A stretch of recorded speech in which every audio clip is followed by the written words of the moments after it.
Today we're going to do a short introductory talk on boulders. We're going to talk about the who, what, and why of boulders.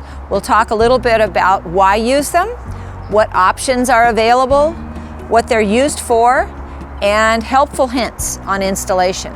Why use boulders? Boulders will add dimension and depth to any landscape design. Let's say you have a very large, expansive lawn, or let's say you got rid of your lawn with the water rebates. Adding a boulder draws your eye in, it creates interest, and it sort of gives you that third dimension. You know, you have length and width on the lawn, but bringing a boulder in adds height. Boulders also are beautiful. It's really hard to outdo Mother Nature. She has given us infinite options in terms of patterns, colors, textures. Lastly, adding boulders gives permanence to the site. It's as if the boulders were there long before you were. What's available in boulders? You have a multitude of options to achieve the look you want. You've got different shapes, different sizes, colors, textures, compositions.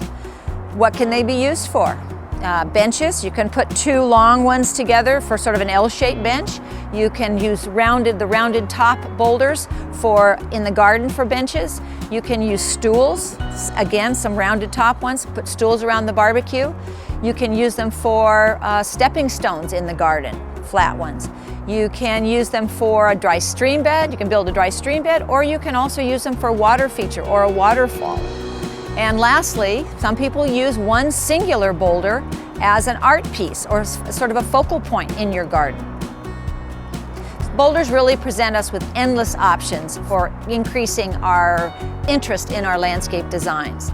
You can personalize them. It's your yard, so do what you like, be creative, have fun doing it, and really the hardest choice you're going to have to make is deciding what boulder you want.